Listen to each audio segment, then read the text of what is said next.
Hello, Popcorn Junkies. At last, I have watched episodes 1 and 2 of The Rings of Power, The Lord of the Rings. At last, we are going on an adventure, Bilbo. This is the multi-million pound, most expensive ever streaming series ever made in the world. Obviously, this is Amazon Prime's or Tolkien's sort of...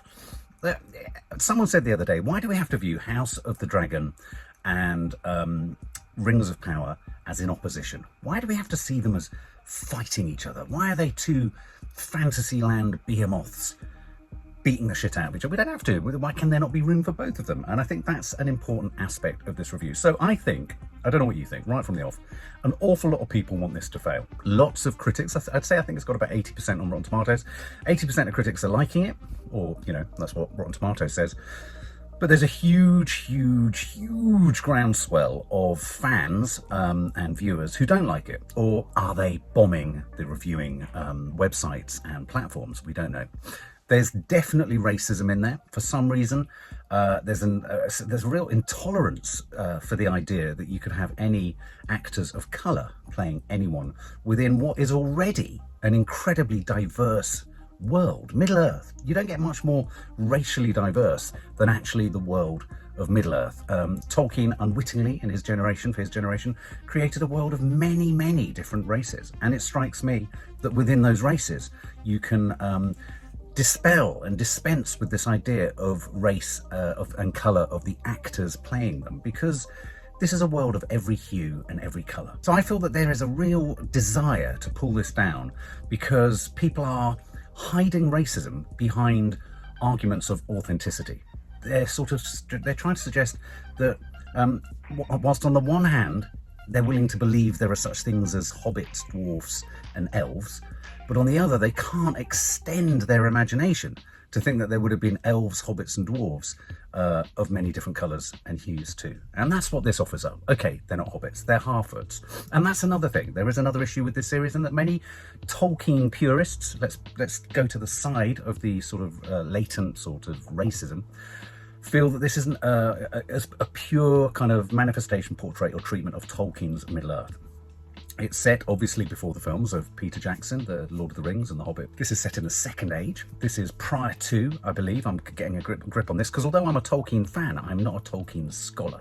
And so I'm getting a sense of, great, this is neatly parked before the forges that create the rings. That's exciting. But also, I think something else that this is coming for criticism for, from some of those critics that I don't think understand fantasy, is House of the Dragon. I'm really enjoying. We're really enjoying. I think it's a real return to form. I think it's everything that Game of Thrones was good at, if not better.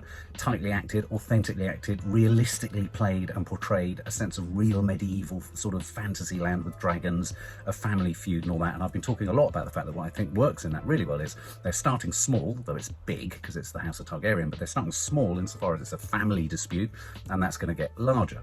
And my concern with this, the Rings of Power, was that we're starting with an age, and we've got to get to know all of these different, essentially, communities, the diverse races of Middle-earth, so that we can understand how the encroaching darkness, the encroaching spectre of Sauron, of the darkness, of orcs and all the rest of it, how that impacts on them. And that concern was the concern that I came into this with. So come on, what have we got here? Well, one of the things I really want to say from the outset is this is a different kind of fantasy treatment to Game of Thrones. You've got to be up for, I mean, I know I've seen a lot of critics sort of saying, oh, there's a lot of, I quite like this description, there's a lot of kind of who did the fart in here acting. You know, that thing where people go, and I know what they mean. A little bit serious, a little bit sort of, you know, portentous, a lot of gravitas to something that's essentially fictional and a bit silly. But that is high fantasy. And I'm going through a process, I'm having a bit of an epiphany watching this. This is high fantasy, and it takes me back to what high fantasy was when I was reading it as a teenager, which is, it is believable, and it is actually quite serious to these characters. And it's not all about, and I do think we've kind of got a little bit spoiled, in a nice way, by franchises and universes becoming or feeling the need, in order to kind of be more popular, to be funny all the time. And that's not to say there aren't like light-hearted moments in this, but not everything needs to be slapstick or very hip in its comedy. Do you get me? And so this isn't hip. This isn't. This is like a modern reworking of the kind of fantasy landscapes of things like Ridley Scott's Legend, where if you look at it now, you go, God, this is a bit achingly embarrassing. But actually, it's a good treatment of a fantasy world. It's treated seriously. It's treated with respect. There's a sense of sort of awe and respect and fear and seriousness. There's seriousness in here. And, you know, they're sort of trotting out all these sort of long names like Gorlokel, Flidakorlus, and Mordor and Morgoth, and Sauron and Durin. You know, all this kind of stuff. But you know what?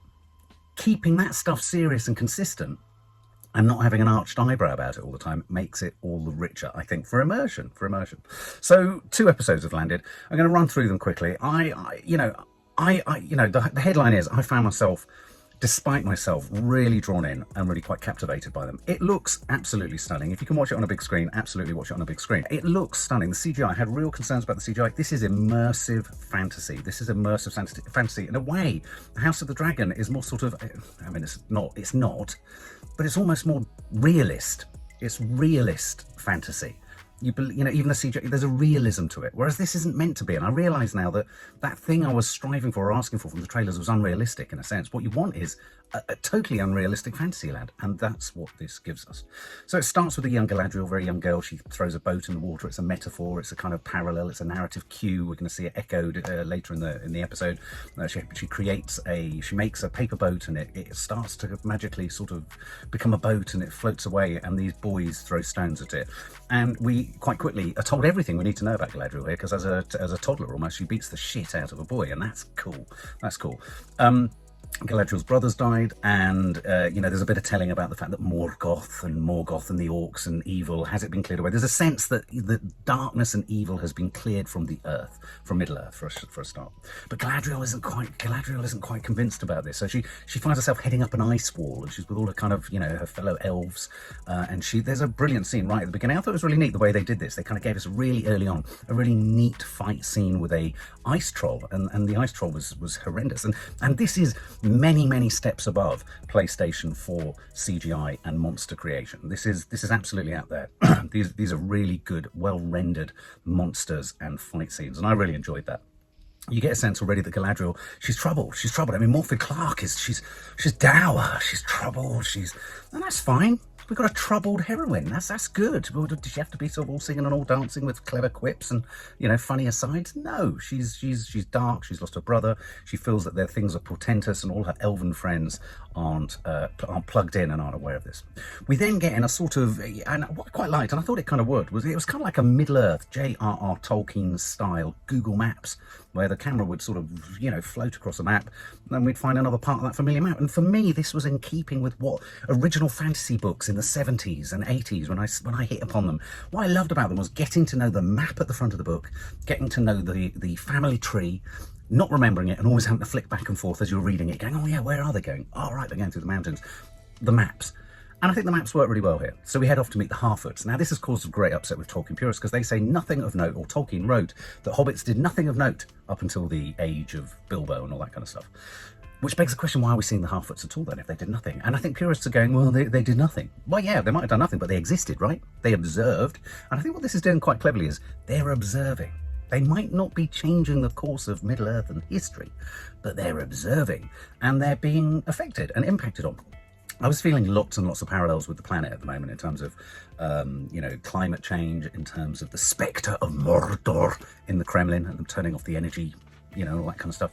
There are many parallels you can pick up here in this sort of universe of sort of a darkness. There's a darkness and there's a sense of darkness. And so the Harfoots are just, I don't know, they're like people in Essex, feeling a sense that the gas prices are going up and things are not good. I'm not saying everyone in Essex looks like a Harfoot. Quite the opposite. They're all very pretty. You get what I'm saying there. Lenny Henry's in there. It was really nice to see Lenny Henry. Not overplayed. They all sort of have a kind of Irish accent, the Harfoots, which kind of suits them. I mean, later on in episode 2, we meet the dwarves. They have a Scottish accent. I kind of like that. I go with that. The costumes, the makeup, the hair, spectacular. You can see, I mean, everyone's going, oh no, it's cost this. You can see where the money's gone. This isn't CGI costumes. This is real hair with real bits of the Shire or wherever they are in their hair. Really, really good. The locations are bright and lovely. They fizz. They really fizz with a kind of electric hallucinatory aspect, which if you think about it, most people who read fantasy novels in the 70s were probably off their tits on acid anyway. So a slightly hallucinogenic aspect to fantasy, I think, is good. Galadriel is garlanded as a warrior. She's seen as a great warrior. And she's sent off on a boat, so you could call it the Ship of Fools, where she's going to essentially be able to be sort of live forever, isn't she? They're all sort of standing on a boat, heading off. I thought the CGI was I thought it was a bit Toy Town. It was quite Old Testament-y, wasn't it? It was quite sort of pseudo-religious, well, very religious, and, you know, they're heading towards the light and all this kind of stuff. She's garlanded, but, you know, anyway, so she's going to be sent off on this ship, or the Ship of Fools, as I call it. There's a really nice scene just before that where she was in this wood where the dead warriors, elven warriors, are immortalised by being carved out of something living. And there was a really nice line where they say, the likeness of one past preserved in the body of something living. I thought, you know, those sorts of things, that's rich, that's kind of, you know, that's fantasy, that's escapism, it doesn't have to be a joke. It doesn't always have to be a joke. Galadriel doesn't believe evil's gone. But Elrond, I like Elrond. People said he's a bit stiff. I like Elrond. Elrond, played by Robert Arameo. I really like him. He's a curious chap with an eyebrow that's willing to go, and he's thinking about stuff, and he's quite tickety-boo, and he's a bit alrighty there. Anyway, but he doesn't think that evil is coming. Galadriel does. And so the turmoil for Galadriel set up here quite clearly is that she's got a portentous sense of darkness, whereas others don't. Certainly Elrond doesn't necessarily at this stage. Then we head off Google Maps, whoosh, or Middle Earth Maps, whoosh, to Lindon. Is it Lindon? Lindor? That's chocolates, isn't it? Where the humans live. And I like the way that humans are characterised as these humans did some work with the nasty Morgoth. They did bad deeds. They're not necessarily pure people. They're amoral. They go either way. They have no loyalty to good or evil. They're just neutral. And in the world of fantasy game playing, neutral is a thing. You can be a neutral character. Really nice pub scene, classic. You've got to have humans always around pubs, always around beer. Nice punch in the face, nice pint intercepted, all that kind of stuff. We meet the dude with the arrows, who's that Arondir. Arondir, very good looking. He's almost like the Lord of the Rings is Jean Regé Michel, or whatever his name is, from Bridgerton. He's that sort of suave. You know, he's got a very cool quiver and a bow and a sheath, but a sheath for his arrows, you know what I mean? Clearly a romance going on there between him and the healer. There's a herbalist there. She's kind of cool. She's kind of funky. I quite like her. She has a son as well called Theo. Theo's weird. He's kind of got the voice of a 72-year-old man. No, he's got the voice of a 65-year-old blacksmith in the body of a sort of, I don't know, what is he, 15-year-old boy? But anyways, there's a romance between Arondir and the herbalist. Who knows? I know that in Lord of the Rings there's a romance, wasn't there, between an elf and a human. Is this right? What I liked is, in a sense, this series already owns the idea of racial difference and diversity. I mean, the elves at one point are called pointies, as in pointy ears. You know, so they have racist comments about each other. There are race issues. There are race dynamics going on. And I think that for me adds even another layer of authenticity to the multiplicity of different colours, hues, genders and what have you that are in Middle Earth. I think it makes it even richer. It's an even richer melting pot of difference. But anyway, so this elf Arondir, who's been on an outpost, he's on an outpost in the human land of Lindon. They're being disbanded because apparently everyone believes that the evil has gone. The evil has gone, and they're like, oh shit! But of course, this is a problem for Arondir because of course he's kind of fancy. He's the herbalist. He's quite nice. He's quite fanciful, absolutely. But someone comes along, and this is what I love. There's so much of good fantasy is rural. Isn't it? It's got to be rural. You've got to have like a green sort of grassy knoll with a kind of little alley with a kind of path, and then with a little fence. And then they bring their cow in, and when they milk the cow, black goo comes out of the cow. Black goo is always, out of an udder, the sign of the devil. This is demon spawn. This is evil incarnate coming out of the udder of a cow. And this piques obviously Arondir's interest, the suave elf, and he's like, what the hell's going on? We also discover that Theo, the herbalist's son, has got a broken sword, which I forget the name of it. Is it Nadil or something? This broken sword was used in a battle, but it's... What I love about its design and what I love about broken things in the world of Tolkien is you don't want to get cut on them. If you get cut on them, you can be infected. And so he's got this broken, dark sort of sword, and it's really gnarly, and it's death-like, and it's under the floorboards, and it glows, and it does shit. So, you know something awful's going to happen there. And so the end of this episode kind of ended with a sort of comet flying through the sky. And I love this comet moment. It was a sort of, I rarely think of Middle-earth and think of the stars, like I rarely think of Middle-earth and think of the sea. So seeing Galadriel on this boat out at sea was quite something. And of course, this bloody, this comet is flying and flying. I thought it was going to hit the boat. Did it hit the boat? Maybe it did hit the boat. Kind of hit the boat. Anyway, the boat gets smashed and the boat goes into the sea and the water, and all these other elves are dying, and Galadriel has already jumped out of the water. I don't know how I feel about seeing elves swim. I don't think of elves swimming. I don't know why. But the comet starts to fly, and the comet lands, and it crashes. As it was flying through the sky, we could see the tree people. We could see the tree, the living trees. That was nice. That was nice to see them. They're still hanging out. And then, of course, once it hit, we had this sort of fetal image of a body of a person in the glow of the heat of the embers of this comet that's landed, and the Harfoots are there. And I thought that was, it's quite magic. I mean, I must admit, I thought at the end of this episode, I thought, is that Sauron? Is that Sauron? Because I have to say, he's called the Stranger in the castle, is he? You couldn't get much stranger than landing in a comet. And then the Harfoots kind of find out. And I like the Harfoots. The Harfoots are really good actors. The two young girls, or the two young women who play the two Harfoots that kind of get involved with this stranger. Really good. I really like them. Really authentic. Really off the cuff. And again, it's not too peppered with self-conscious wit and comedy, but there's a naturalism between them which is very real, and I find the sense of community amongst the Harfoots really warm and really enticing, just like you do in the Shire of The Hobbit. And so there's enough here. There are enough reminiscences here for you to feel located and orientated quite quickly, I think. And I don't know about you, but I'm kind of willing to go with each diverse race that we've met thus far. So, of course, we're left at the end of episode one wondering who the fuck is this guy who's just landed in the middle of the field, whilst Galadriel is in the sea, swimming somewhere. And, of course, a leaf lands. Does it land on Elrond's hand, or the head of Elrond, or the chief Elrond, whoever the sort of chief elf is with the awful hair that looks like Liam Neeson? And a leaf lands, and, of course, the same blackness, in a sense, that was in the udders of the cow is on the leaf. All is not good in the land of Middle-earth. Mordor is coming. And that's episode 1. Episode 2. Galadriel swimming back, swim. The Harfoots obviously discover the stranger, nice acting, as I say, between them. Arondir, a rather suave elf with his bow and arrow in the human land with his herbalist. They know that something bad has happened because they go and look at the burnt out village. They've seen, because of the milk from the udder, or the black stuff from the udder, they thought, oh, there was something, where is this from? And they go over there and they've burnt out. So, there's evidence of bad things happening, which I have to say, again, the sense of what's going on in our world at the moment is just weird. The invasion of Ukraine, that sense of just there's something bad, and sort of there's a sort of disease creeping over the land. And I like that. I think this does that very well, the sense of a disease creeping across the land. We meet Celebrimbor. I mean, with a name like that, you can't take that. So you can't say that name and just hold a straight face, but they do. Frustrated artist. He's kind of, he's the guy. Celebrimbor is the elf who Elrond is going to help to create the forges. They're going to build forges. This is a bit like us trying to build renewable energy quickly. They want to build the forges, and I guess in the forges, they're going to make the rings, aren't they? The rings that will bind us all and all this kind of stuff. So we get a little bit of a backstory there. Celebrimbor is a bit of he's a bit of an artist. He's a bit of a sort of miserable artist. He's a bit sort of protective of his work, and he's a bit chippy. He's a bit chippy, Celebrimbor. Anyway, Elrond says he knows how to get these forges made. He knows just the guys to get a forge made. Know the guys to make the forges? The dwarves. And I have to say, the dwarves were my absolute guilty pleasure of episode 2. I thought they were absolutely fantastic. Prince Durin is lovely. I mean, he's another example of Prince Durin. He's funny, but he's not having to deliver wisecracking jokes. I mean, don't get me wrong, I fucking loved Thor, Love and Thunder. I fucking love Guardians of the Galaxy. I love Ant-Man. I love those ones that are quick, witty, wise, wisecracking, whip smart, all that stuff. I love it. There's also a time and a place to be serious and real. And you can be a funny character without cracking jokes.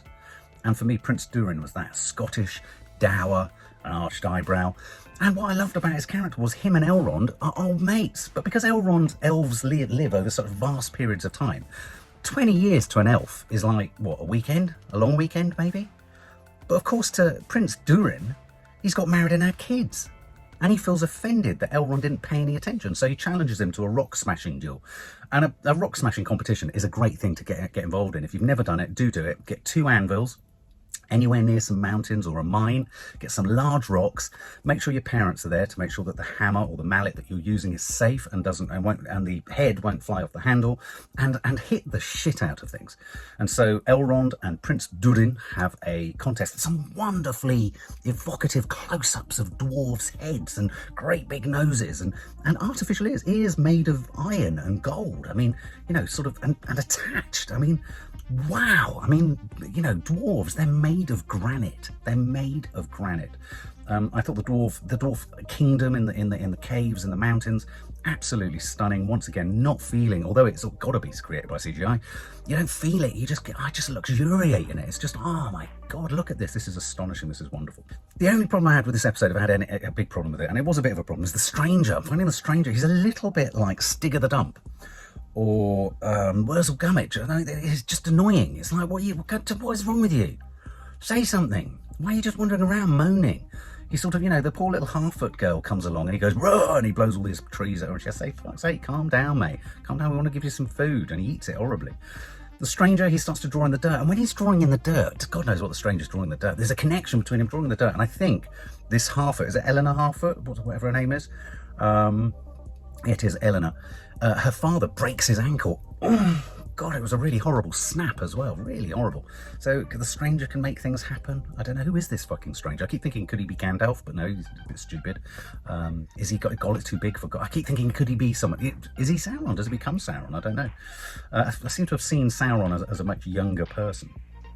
And this, the detail I like about this poor Eleanor, this half-foot's father who breaks his ankle, Lenny and the rest of the kind of half-foot saying, well, is he quite tough lifestyle, so is he going to be able to migrate? No sympathy, no like, how's his foot? Just like, can he migrate? Because the half-foots keep moving. They have to keep on moving.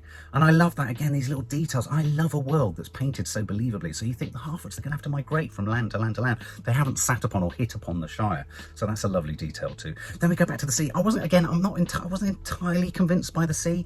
I'm still ill at ease with an elf at sea. I don't know why. But anyway, Galadriel, she finds a raft of survivors of something, and there's this water snake or a water worm, or it's just a great big fucking monster under the sea that's eating things. And so she tries to get on board the boat, but you can feel their prejudice because she's an elf. And I thought, again, they're baking into the very world of Middle-earth. Prejudice, racism, you know, a sort of suspicion of other races and other people. I thought that was all really good. And then we flip back to Elrond and Prince Durin, and, you know, again, you know, these are two varied cultures that don't necessarily see eye to eye. They were being brought together through friendship. And there's a really nice scene where they were in the lift, when they were heading up in the lift, and I thought I really liked that sort of, you know, as Durin played it brilliantly, you know, he was really hurt and all that kind of stuff. You see, the comedy, there was a nice bit of comedy between Elrond and Prince Durin trying to, you know, resurrect their friendship, and Elrond making amends and what have you, and Durin's wife meeting Elrond and all that kind of stuff. But again, it didn't need wisecracking, clever one-liners and comedy centre jokes. It was just nice. It was warm. It made you smile. It made you chuckle. You won't laugh out loud, but it doesn't have to be laugh out loud, and I think that's really bloody important. Beautiful sapling tree. Tell me about the significance of the sapling tree, guys. There's a tree. They're growing a tree. I know the trees are important. All the power comes from the trees. That's part of the issue, isn't it, with Sauron and the rings and all that kind of stuff. Anyway, so Galadriel is then finds herself, I can't remember what happens. I think all the guys on the raft get eaten by something. She's left with one guy, quite a good-looking chap. Bit of romance possibly can happen there. She kind of bonds with him. He's a human, and he says that his family, everyone, the orcs came, and so she's right. Her hunch was right. Evil still pervades. Evil still stalks the land. And so she says, "You're going to take me there right now. You're going to take me there right now." But she forgets they're in the middle of the sea on a tiny, tiny raft. It was literally the raft of the Medusa. And so we then cut back to the story involving Arondir, the humans, you know, where there's, you know, milk coming, there's black stuff coming out of udders, there's burnt villages, there's the sword, you know, the broken sword under the herbalist son's floorboards and all that kind of stuff. So darkness kind of all creeping around here. So we go back and the boy, the son, he looks under the floorboards, and then an eyeball comes. An eyeball. I was like, what the fuck is that? And of course we have our first orc scene. And wow, to be reminded how utterly disgusting an orc is. It was like being in Wetherspoons in Streatham on a Friday. It was so believable. You know, the fine bits of hair on his red sort of raw skin. Horrible, horrible orc. brilliant design, brilliant smell. You could smell him. And then a fight scene developed. All of the stunts and the action were really believable. I really liked it. And so they try and kill they try and overwhelm this orc. But clearly the orc being there, there's death and terrible things are coming, aren't they, to Middle Earth? Oh my God, Galadriel was so right. And so I think the series, just in these 2 episodes, has done a really nice job of just tightening that spring. It's just tightening the spring. I think the extent to which they bounce between stories, they're pacing it just right. You might not like some of those. So, for example, my least convincing scenes are the ones with the stranger and the ones with Galadriel in the sea. They're still beautifully done. I don't know how they get the sea around Galadriel, so it sort of moves more slowly than normal water. Not entirely sold on those scenes, but they're good, and you're with them for just the right amount of time. It's moving from scene to scene to scene, and it's giving us enough detail, and it's allowing us to construct a real tapestry of believability to the world around them, with the details like migration of the Harfoots and all that. You get a sense of the world. You get a sense that this world has existed for eons before even where we've come into it, and it will exist for eons into the future. And that is quite an achievement. And so I don't know if you remember, one of our major concerns about this show from the beginning was the fact that they weren't going to start small. They were going to start large with an era, and how were they going to find the personal stories? I think they're doing a very, very successful job of that. I care about Arondir and the herbalist, their little romance, and the herbalist's son's obviously got terrible access to this sword. This broken sword means he's almost a sort of conduit for evil of some form or something. I really like the Harfoots. I like Lenny and Co, though Lenny's not a major character, but I like the 2 young girls who are looking after the stranger. That's very believable, that world.